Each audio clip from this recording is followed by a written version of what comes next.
Boa noite.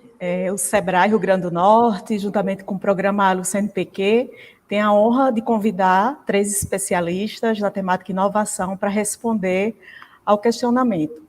Inovação com poucos recursos, isso é possível ou é algo impossível para grandes empresas? Então, para começar a sua fala, nós vamos convidar aqui o professor, orientador do programa ALE, Jamil Farcar. Jamil Farcar é doutor em gestão industrial pela Universidade do Porto, né, em Portugal. Jamil, boa noite. Boa noite, Eugéria. Boa noite, Slar. Boa noite, Paulo. Boa noite a quem nos assiste, especialmente ao microempresário brasileiro, potiguar, que está realmente nessa fase de pandemia se virando nos 30, né? Eu estou aqui na condição de orientador do programa ALE, um programa de agentes locais de inovação, para poder falar um pouco desse tema, né, que o pessoal, as empresas que estão com a supervisão do ALE, que estão trabalhando diretamente do SEBRAE, levantou aqui para a gente discutir, né, que é inovar com poucos recursos, né, como é que a gente pode alavancar ações de inovação para poder superar essa fase aí, essa fase difícil de pandemia atual e que deve perdurar aí os efeitos econômicos dela durante um médio tempo, né. E a minha fala, Algéria, Slard, Paulo, quem nos assiste, eu, como na condição de acadêmico, vou trazer aqui alguns conceitos básicos de inovação, né, para a gente situar e entender realmente o que é inovação, algumas classificações de inovação, para no final eu trazer aqui, de forma sucinta, alguns gatilhos, algumas pequenas práticas para poder a gente inovar mediante esse cenário de restrição de recursos, de limitação de recursos, tá certo? Eu vou aqui agora compartilhar uma pequena apresentação que eu preparei para quem nos assiste, certo? Eu acredito que já está carregado aí, Eugéria. Você pode me... Está carregado já.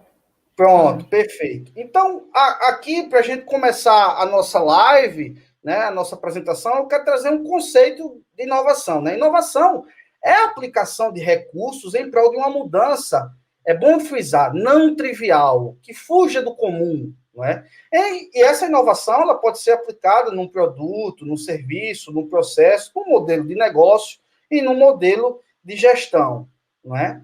E aí, quando a gente pensa em inovação, a gente pode considerar que a inovação ela pode ser parcialmente nova, promover uma mudança incremental, ou ela pode ser totalmente nova, ela pode promover uma mudança totalmente nova, totalmente inédita, original, né?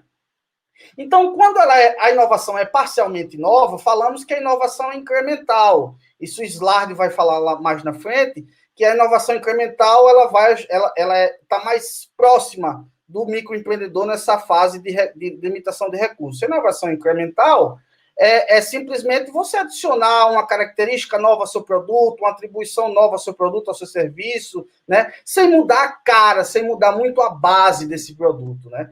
E aí ela é considerada sustentadora, né? Quando essa inovação incremental ela é utilizada por uma empresa para ratificar sua condição de líder no mercado, não é?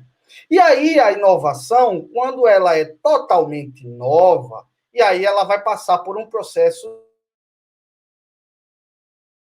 O que seria essa transformação radical? Seria um novo produto com atribuições, com características totalmente novas, né? Um produto, um serviço, um modelo de gestão, né? Totalmente novo, né? Que muda realmente a configuração 100% daquele produto, daquele serviço. Aí temos uma inovação de cunho radical. E ela é disruptiva, a gente escuta muito essa palavra hoje em dia, disruptiva no mundo das startups, quando essa inovação ela consegue ser, digamos assim, democrática. Todos conseguem ter acesso a esse novo produto, esse novo serviço, quando ele é de baixo custo, quando realmente a empresa que propôs essa inovação disruptiva, ela torna líder do mercado, ela cria um novo mercado ainda não existente, né?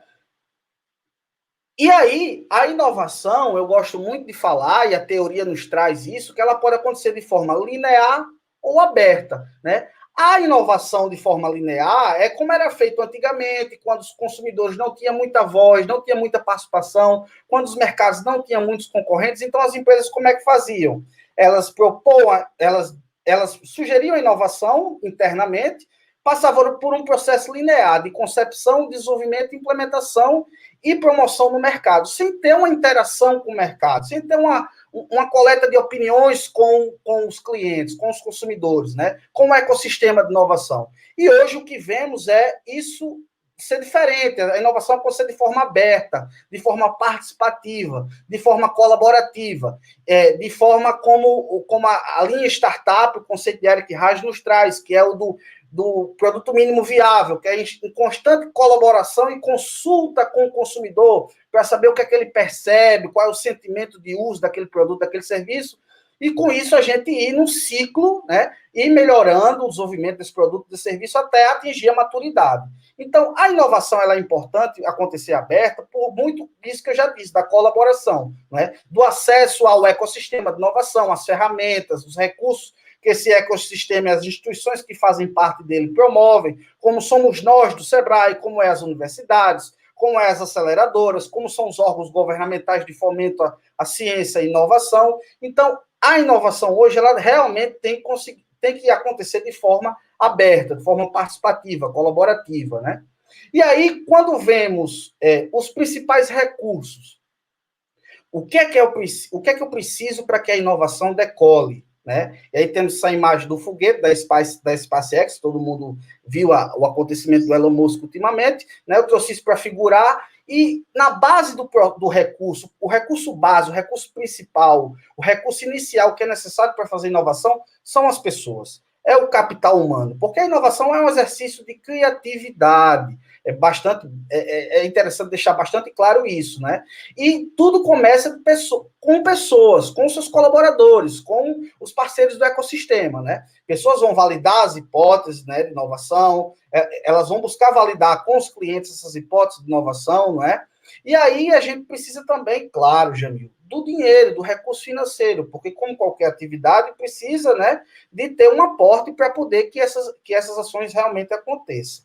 Né? E aí um terceiro, nessa escala aí, nessa escada de recursos, um terceiro recurso importante é o tempo. Você microempreendedor, você gestor de uma organização, precisa designar atividades, precisa separar, organizar cronogramas de atividades que elenquem tempos, né, para poder que a inovação seja discutida, seja realmente praticada. A inovação ela tem que ser inserida dentro das atividades rotineiras das organizações, não é? Então, é necessário que esse tempo seja previsto periódico, né, e não seja algo sazonal, algo assim, intermitente, mas que seja periódico para que as ações de inovação sejam realmente implementadas, né, pensadas e implementadas. E aí precisa de equipamentos, como qualquer atividade precisa de ferramentas, precisa de ferramentas físicas, virtuais, como softwares, a questão da gestão utilizando softwares, principalmente na inovação em processos, né? A própria inovação em produtos, da concepção, no design, ela é o equipamento está muito ligado, ou seja, são as ferramentas de trabalho que é preciso para que a inovação aconteça. E aí, como eu sou um acadêmico especialista na parte de adoção e difusão de tecnologias, eu gosto muito de abordar essa adoção e difusão, implementação e desenvolvimento de inovações, muito da perspectiva de barreiras. O que é que dificulta? Quais são os obstáculos, nomeadamente, que o microempreendedor e também que as grandes empresas enfrentam na atividade de inovar? Né? Eu elenquei aqui 5 barreiras, né, mas são diversas, né, eu para mim, essas são as principais. A primeira é a falta de uma visão estratégica certa. Para que eu quero a inovação? A inovação é para conquistar determinado cliente, mercado, é para me consolidar como uma empresa nova, né, é para me diferenciar dos meus competidores. Então, você tem que definir uma estratégia, né? E depois, uma barreira é a falta de alinhamento, de um objetivo comum. Por exemplo, você é gestor, mas seus colaboradores, você gestor quer propor uma inovação em determinada etapa do processo, em determinado produto daquele leque de produtos que você comercializa, mas aí depois o seu corpo de colaboradores não tem ele quer inovar em outra etapa do processo, ou seja, tem que ver ali uma homogeneidade de ideias. A partir de uma heterogeneidade, claro, de ideias, para constituir o que é que se vai inovar, o objetivo estratégico, e depois alinhar, homogeneizar, para saber para definir que as ações vão ser feitas a fim de um objetivo comum. não é? E a outra barreira que temos muito nas empresas, principalmente aquelas que têm uma cultura que não é inovadora, é a questão da excelência operacional e do crescimento imprevisível. As empresas, principalmente as tradicionais, as familiares, né, elas são muito voltadas à questão de excelência operacional, de produtividade, né, de redução de custos, né, e do crescimento previsível. E a inovação, ela dá bons frutos no médio e longo prazo, sim, dá, Jamil, mas é um crescimento imprevisível, é muito tentativa e erro, é muita experimentação. Então, a gente tem que sair desse conforto, né, que normalmente os gestores têm, dentro da busca da excelência operacional, e ir atrás do desconhecido, que é a inovação. O desconhecido, muitas vezes, ela vai trazer bons resultados, né? Essa imprevisibilidade da inovação, ela tem que ser absorvida de forma natural, né? E aí vem a inabilidade de perceber e responder os sinais de mudança. O mercado, os consumidores emitem sinais todo dia, mudanças de comportamento do consumidor, produtos que são tendências, produtos que já estão fora da moda. Então, o gestor, o empreendedor, ele tem que estar atento a esses sinais, não é? Essa época de pandemia, né, essa época de Covid, esses sinais têm sido mais visíveis, não é? Mudanças de forma com que os consumidores utilizam os produtos, na forma com que eles têm acesso a esses produtos, não é? Então, esses sinais é preciso ser percebido pelo empreendedor. E aí um problema também que é importantíssimo, que está linkado a daqueles recursos-chave, que é o dinheiro, é a falta de orçamento. Realmente, nessa época de difícil acesso ao crédito, o orçamento, o dinheiro, o recurso financeiro para aplicar nas atividades de inovação é escasso, mas é possível mobilizar colaboradores e empresas semelhantes, né, que tem um processo semelhante naquela área. Vocês podem trabalhar de forma colaborativa, organizar recursos, não é, para poder realmente mobilizar aquilo que é necessário para poder fazer, do ponto de vista financeiro, para poder fazer a inovação, né? E aí eu venho para questões práticas, para dicas práticas, como inovar com poucos recursos, né? Então, assim, primeira dica, logo de cara, defina um nicho de mercado. Você não vai querer abraçar, você não pode abraçar o mundo, você não, inclusive, não agora, não é querer limitar sonhos da sua empresa, né? De se tornar global. Há empresas que têm esse objetivo, mas como você tem poucos recursos limitados, recursos está escasso, defina primeiro um nicho de mercado. Onde é que eu vou atuar? Com um determinado público, com um determinado tipo de produto, e com isso, direcione seus esforços de inovação para aquele foco, direcione um foco, não é? E aí, o que é importante também é escutar e interagir com os consumidores, porque a inovação é feita para eles. Não é feita para a empresa, não é feita para você, é feita para eles. E os consumidores têm o famoso feedback, né, o retorno, as opiniões, que deve ser considerado nesse processo de inovação. Não é? Dê preferência por canais de financiamento internos. Aí eu gosto muito de dizer eu gosto muito de ressaltar que o panorama para o microempreendedor que vai até o banco, que quer o acesso ao microcrédito, está muito difícil, né? Juros altos, eles pedem garantias. Então, qual é uma forma de eu superar essa questão? É tentar buscar o autofinanciamento, recursos próprios, e quando não tem, buscar um amigo, um familiar. Esse financiamento próximo, né? Ele é muitas vezes benéfico, ele é taxa zero de juros, né? E você consegue, de repente, até trazer a experiência desse familiar para dentro do seu negócio, que é muito acrescentador, não é? E aí o que eu gosto de também enfatizar é sobre um plano.